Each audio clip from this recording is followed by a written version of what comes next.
geleentheid vandag om hier as Christene by mekaar te kom ter ere van U, my God. Here, baie dankie for your breath that's in our lungs, my God. Sonder daardie U asem kan ons nie leef nie, Here. Maar is ons keuse wat ons doen met daardie asem, my God. Ek vra U kom vandag magtig in hierdie gebou, Here, sodat elke mens, elke hart wat hier sit, nie meer vaskyk in wie hulle in die vlees en in die wêreld is nie, my God, maar wat U in ons geskape het, Here, wat U in ons wil hê. U het ons ieder en elk van ons aarde toe. U het ons geken nog voor ons gebore was. U het ons paadjie toe al reeds uitgelê, my God, maar U het vir ons vrye wil gegee, Here, om te kies. Volg ek in die voetspore daar wat God reeds vir my uitgekap het, of gaan ek my eie pad en kap ek my eie voetspore oop? Here, so dikwels vat ons eie pad, Here, en ons slaan rotse raak, en ons weet nie hoekom nie, my God, maar dis omdat ons nie in die pad loop wat U vir ons uitgelê het nie. Here, ek vra vandag, kom magtig deur, my God, en wys vir elkeen wat hier is, Here, nie wie hulle is op die aarde nie, nie wie hulle is gekoppel aan 'n job title nie, my God, maar wat hulle is in U, Here, en wat U vir hulle predestined het voor, Here. Here, soos ons nou net gesing het, is ons desperaat vir U, Here. Gesamentlik roep ons harte uit na U vandag, Here. Here, en ons vra, ons trek U aan, my God, ons verwelkom in U in hierdie gebou, Here, sodat elkeen, as hulle dalk met 'n lae geestelike selfbeeld hier ingestap het, my God, dat hulle daar uitstap met confidence en die wete dat hulle hier is op 'n mission in Jesus naam. Here, asseblief, my God, seën hierdie boodskap vandag, Here. Vat beheer oor my gedagtes, maak my stil, my God, en gebruik hierdie lippe en hierdie tong om U woord uit te laat gaan, my God. Dit wat ek voorberei het, Here, beteken niks as in vergelyking met dit wat U voorberei het nie, asseblief, Here. So ek vra ook vir hierdie boodskap vandag om in daardie perfekte lyn van U plan in te kom, Here, sodat ek nie parallel teen 'n rots vas skop nie. Here, seën ons samekoms, seën die gebou, my God. Here, sodat elkeen wat hier uit inkom en uitstap bedek is in U bloed, Here, sodat die vyand geen houvas op hulle kan hê nie. In Jesus naam. Amen.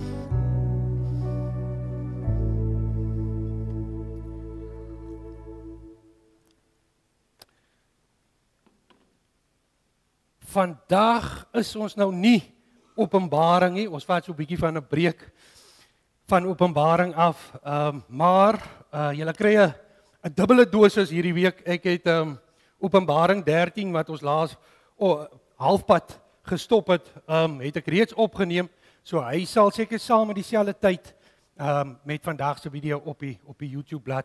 Dis net vinniger om dit so te doen, want anders kom ons in ons gesels oor 'n paar weke, dan het jy al vergeet wat in Openbaring 13 gebeur het, en nou kom 14, nou moet ons recap. So dis net vinniger om dit so, om deur die boek so te werk. Nou vandag se tema dis nie wie jy is nie, maar wat jy is. En wanneer jy regtig hierdie boodskap verstaan, 'n deel van jou maak, sal dit jou lewe verander. Dit is nie 'n kwessie van mag dit nie. Dit sal, indien jy verstaan wie jy is in die Here.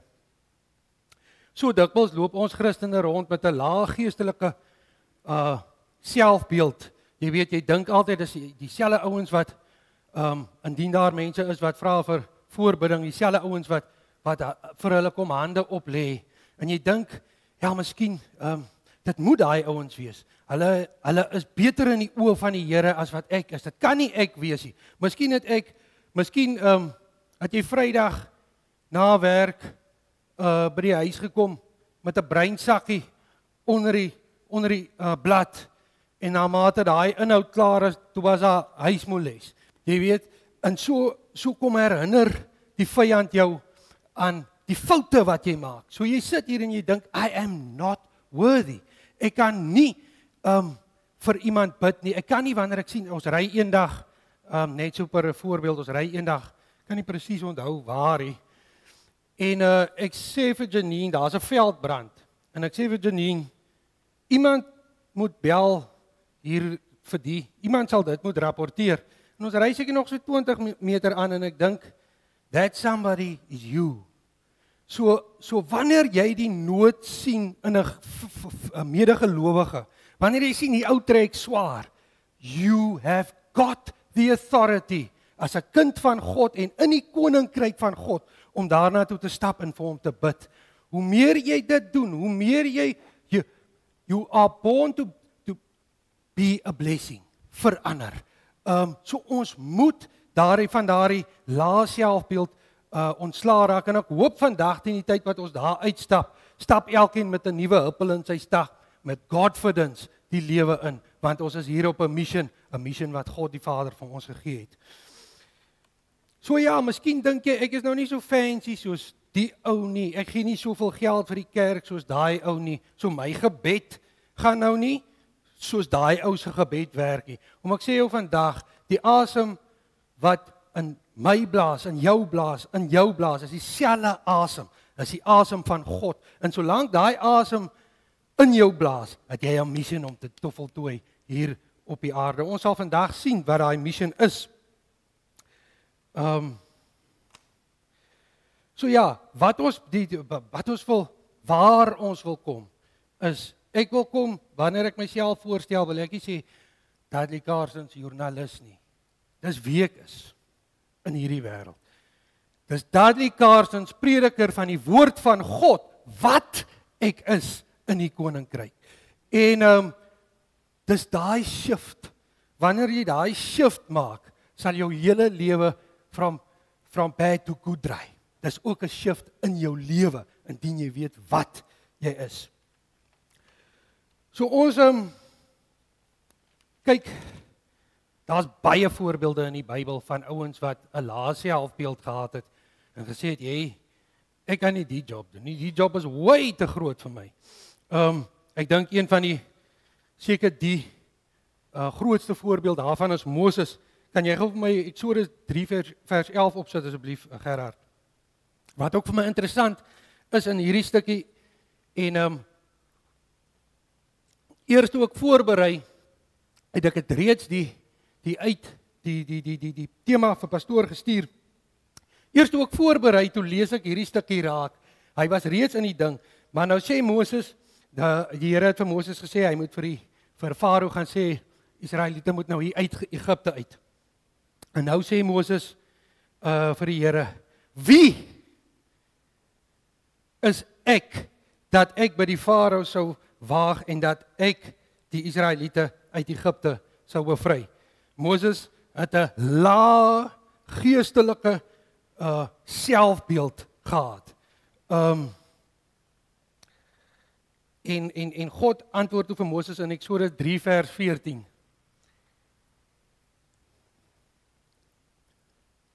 Toe sê God vir Moses, ek is wat ek is. So dis vir my so cool toe ek hierdie stukkie lees, en is nou die eerste versies wat ek gaan aanhaal, dat die Here kom en hy bevestig net die woord wat hy wil bring, deur te sê, dis nie wie jy is nie, dis wat ek is, en dit is wat jy in my is.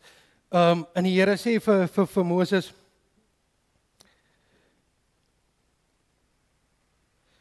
ek is wat ek is.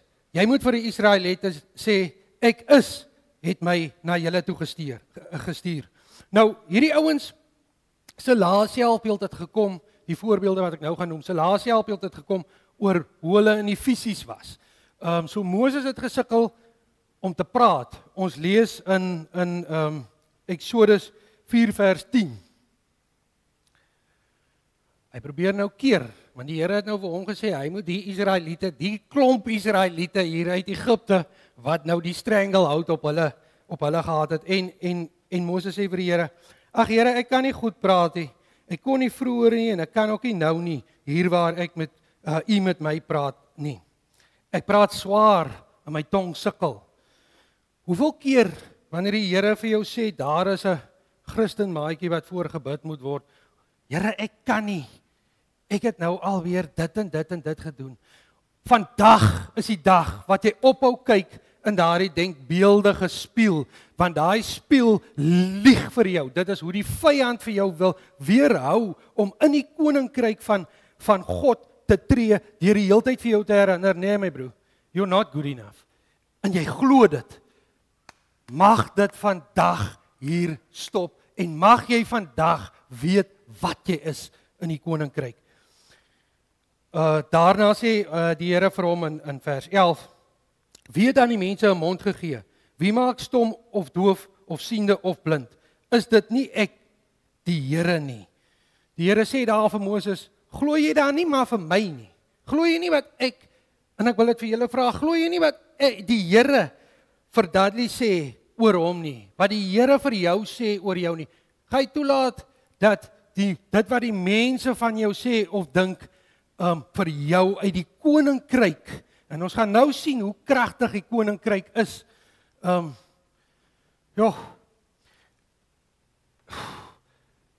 Jy weet, om in die miraculous, sal ek nou maar sê, te leef, is amazing. Gisteraand hak my knie uit, en ek worstel so bietjie met hom in die wie worstel so bietjie met hom, en ek kry toe daar my crew op die bidlyn, en dis nie lankie, pop hy weer in. Nie hospitale, nie dokter, niks nie. Here, so om in daai in te leef, en in daai faith in te kom, is where we are headed. Want indien jy glo wat jy bid, sê die Here, is enige iets moontlik. Moses was toe nou nie al ou nie, ons sien ook in Jeremia. Jeremia het 'n geestelike selfbeeld gehad, even was hy anointed nog voor sy geboorte as 'n profeet. So sê hy vir die Here in Jeremia 1 vers 6.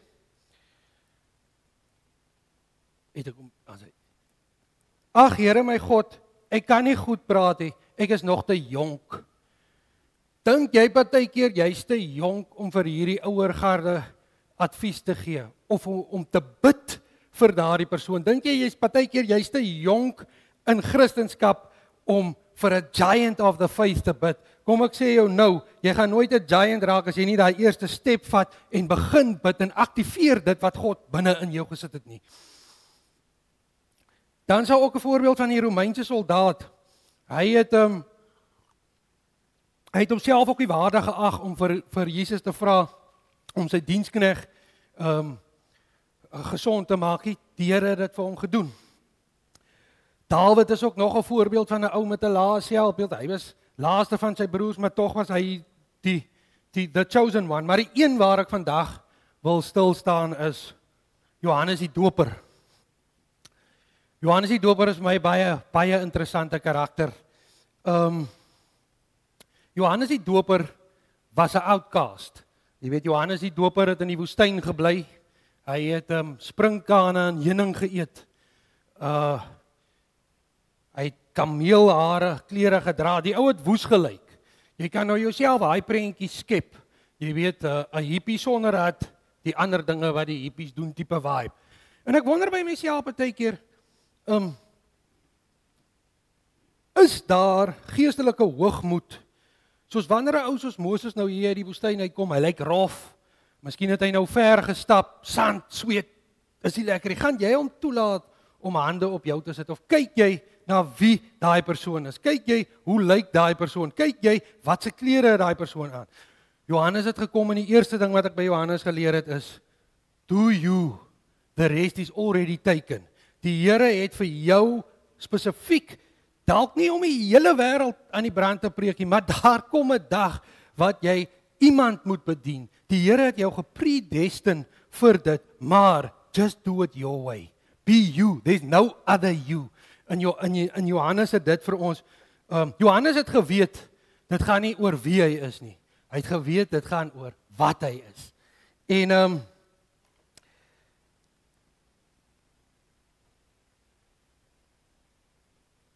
Johannes was ook verder predestined. Dit beteken die Here het vir hom vir 'n spesifieke doel geskape. Ons gaan nou wat ons gaan doen hier is ons gaan gou parallelle trek deur die lewe van Johannes en die Christen in vandag se tyd. En julle sal sien dat daai mission baie sterk intertwine. So ons sal sien, ons lees in Johannes 1 vers 6 tot 8, Gerard asseblief. Daar was 'n man wat deur God gestuur is. Sy naam was Johannes. Hy het gekom om te getuig, hy moes getuig van die lig, sodat almal deur hom tot geloof kon kom. Hy was self nie die lig nie, maar hy moes van die lig getuig. Is dit? Skus. Dis 8 daar. Hy sê half nie. Skus Gerard, ek het nou nie vir jou die res. Net gou my bearings vind.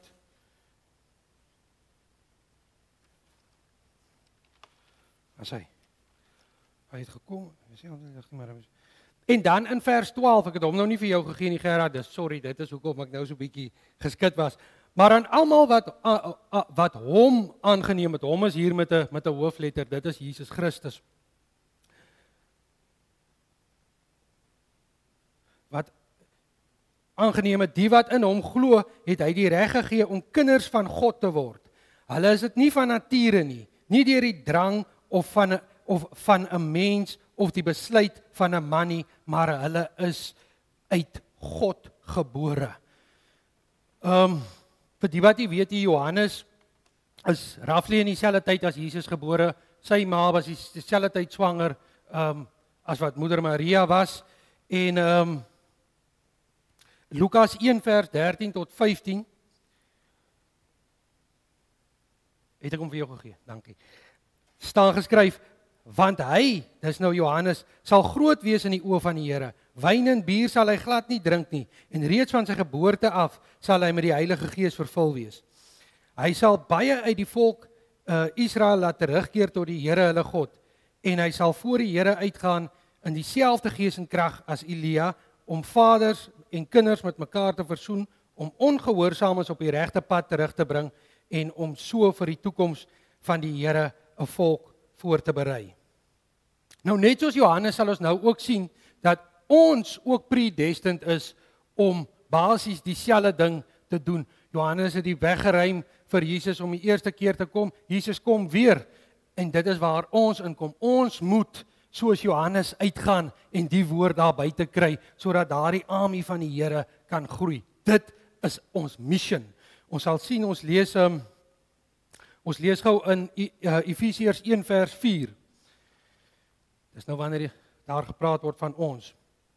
Sodat hy, nog voordat die wêreld geskep is, ons in Christus uitverkies om heilig en onberispelik voor hom te wees. In sy liefde het hy ons, volgens sy genadige beskikking, toe ook al daarvoor bestem om deur Jesus Christus sy kinders te wees. Daarom moet ons God prys vir sy wonderlike genade wat hy in die geliefde vrylik aan ons geskenk het. In Jeremia 1 vers 5 sê die Here ook, ek ken jou nog voordat jy gevorm is in die skoot van jou moeder. Voor jou geboorte al het ek jou gekies en aangestel om namens my te praat met die nasies van die wêreld. Die Here sê dit vir Jeremia, but it's also true of you. So weet ons dat soos Johannes, voor Johannes se geboorte, het hy Johannes 'n doel gehad. Ons het dit nou gelees. En so weet ons ook, ewen voor jou en my geboorte, het die Here al 'n doel gehad met ons lewens. Ons lees verder in Matteus 3 vers 13. Jy weet, hou gou eers vas met hom, Gerard. Soos Johannes, het hy moes die pad voorberei vir Jesus Christus, maar daar was nog 'n hoofgereg. Hy moes nou vir Jesus Christus doop. En Johannes, hy soos ikona, I am not worthy. En selfs met daai blessing, selfs met dat hy reeds met die Heilige Gees gevul het, in sy moeder skoot. Selfs so kom daai ou uit en hy sê I'm not worthy, man. Ek kan nie hierdie taak vervuldig nie. Ons lees gou in Matteus 3 vers 13. Ook in Johannes sê hy jy kan Matteus opsit, nie Johannes nie, dis fyn. Dit is hy wat na my kom, wie se skoene ek nie werd is om los te maak nie. Johannes sê, "Jessie, ek kan nie eers, I can't even untie your laces." Nou verwag jy vir my om die Savior te doop. En Matteus 3 vers 13 sê hy, in daardie tyd het Jesus van Galilea af na Johannes toe by die Jordaan gekom om deur hom gedoop te word. Maar Johannes het dit probeer verhinder deur te sê, ek moet eintlik deur u gedoop word en u kom na my toe. Jesus het hom geantwoord, nogtans moet jy dit doen, want op hierdie manier moet ons aan die wil van God voldoen. You have to. You have to. You have to. Jy moet opstaan, hande gaan oplê op mense. Jy moet die evangelie gaan verkondig.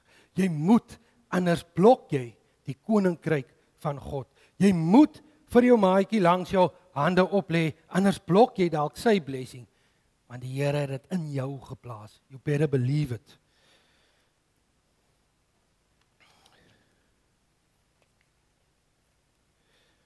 Indien jy nie nog nie weet wat jy is nie, het Matteus 11 vers 11 sê dit baie cool, sou ek dink. Ons lees gou. En dit is nou die Here Jesus wat praat oor Johannes. En hy sê, dit verseker ek julle, onder die mense op die aarde is niemand wat gebore wat groter is as Johannes die Doper nie. En tog is die geringste in die koninkryk van die hemel groter as hy. Vers 12. Sedert die dae van Johannes die Doper tot nou toe breek die koninkryk van die hemel vir homself 'n pad oop. En mense wat hulle kragtig inspann, kry dit in hulle besit. So wat beteken kragtig inspann? Kragtig inspann beteken jy het jou hart vir die Here gegee. You turned away from sin. You sin no more. Elke ouetjie maak 'n foutjie, maar die Here het grace daarvoor. Ons moet net nie elke foutjie herhaal nie. Because then you playing into enemy's hands. En dit is waar true repentance lê. Jy sê, Here, vergewe my. And you do no more. As jy dalk 'n foutjie maak, Here, vergewe my. Maar in jou hart weet jy, ek gaan 10 keer harder werk om ontslae te raak van daai vyand wat my terughou van die koninkryk van God af. Ek herhaal gou weer vers 12 en ek dink is baie treffend en indien jy dit verstaan.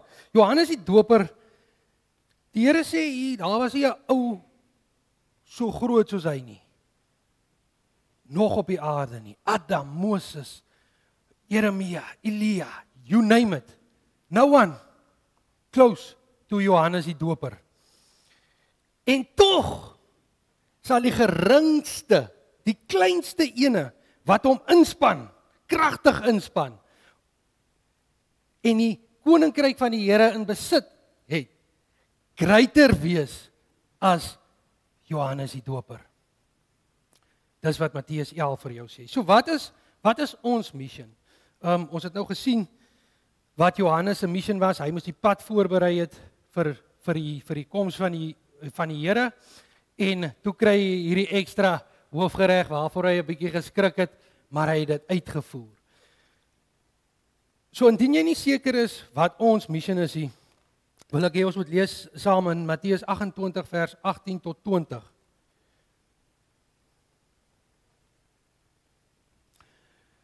Jesus kom toe nader en sê vir sy disippels, God het die volle mag oor hemel en aarde aan my toevertrou.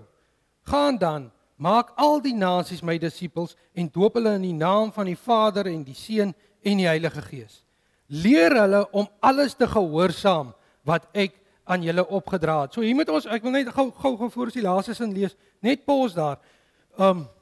Die sleutel lê hierin. om alles te gehoorsaam, dit wat Jesus Christus gesê het, jy moet gehoorsaam wees. So elke keer wanneer ons so bietjie links gaan, dan draai jy eintlik links van die koninkryk van die Here af en is jy nie in besit van die geringste wat groter is as Johannes die Doper nie. Ek is vir altyd by julle tot aan die einde van wêreldgeskiedenis. So ons sien dat die parallelle in die missions is basically similar. Dis net voor Jesus die eerste keer gekom het, ons is nou in afwagting vir Jesus om weer te kom. So we've got a job to do, very similar as that to Johannes die Doper. Godfrey. Sorry. Ek wil afsluit met net 'n kort demonstrasie. Jy weet, die demonstrasie kom uit Genesis 2 vers 7 uit, Gerard. Daar staan geskryf, die Here God het toe die mens gevorm uit die stof van die aarde en lewensasem in sy neus geblaas, sodat 'n mens 'n lewende wese geword het. Ek wil hê julle moet net, soos jy daar sit, jou oë net toemaak en net konsentreer op die asem wat jy inhaal. Haal diep.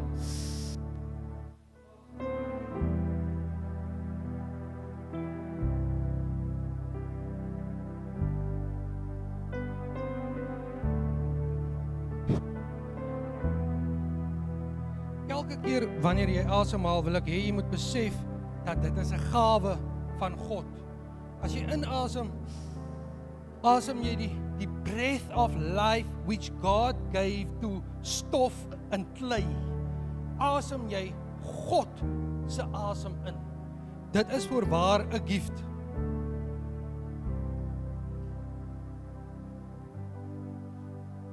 Vir solank as wat jy asemhaal op hierdie aarde, moet jy weet,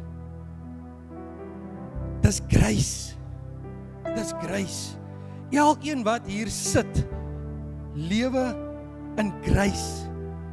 Jou nommer is nog nie op nie. Dis nie te laat om in die perfekte plan te kom van die Here nie. Dis nie te laat om te weet wat ek is, nie wie ek is nie. Maak saak. Julle kan maar julle oë oopmaak.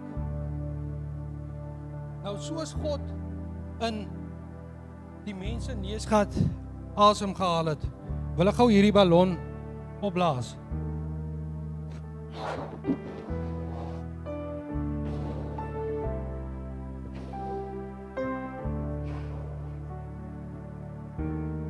Ek gaan hom vry laat hy beweeg waar hy gaan. Hy gaan op 'n plek val as hy asem op. Hierdie is verteenwoordiging van die mens. Ons almal sterf. Ons almal se asem raak op. Maar hierdie journey, hopelik gaan hierdie ballon nie net plat nie. Maar hierdie journey wat hierdie ballon vat, gaan ups and downs hê. Baie gaan vir hom sê, maar Jessie, ek hou nie van 'n grys ballon nie. Dit moes 'n groene gewees het. Maar hierdie ballon het een funksie. En dis as hy bring joy. Wanneer jy ballonne sien, weet jy daar's 'n feesviering aan die gang. Someone is celebrating something. Hy weet wat sy missie is. Hy weet wat hy is. So as hy gaan, soos hy daar lê, ja maar los, is sy asem uit. Ons asems gaan ook uit. Jy het 'n keuse vandag om te aanvaar dit wat God sê jy is. En in Jesus naam te breek dit wat die wêreld sê jy is. Here, ek kom vandag teen die lae selfbeeld van ons Christene, my God, Here, en ek vra U as 'n gemeente staan ons saam, Here, en ons breek daardie siklus van lae Christus selfbeeld, my God. Here, ons kom na U toe en ons vra vir U, vul U mense, my God. Vul U mense, Here. Soos daai ballon daar lê, haal jy en ek nog asem. Dis nog nie klaar vir ons nie. Maar dalk voel jy soos daai ballon leeg getap. Jy jy smaak weer 'n bietjie opgeblaas word, dan wil ek jou uitnooi om vorentoe te kom. En ons vra net saam vir die Here 'n vars invulling, 'n vars breath of His Holy Spirit in your life, God. En ek wil ook, jy weet, kom ons verstaan vandag reeds wat ons is in die koninkryk.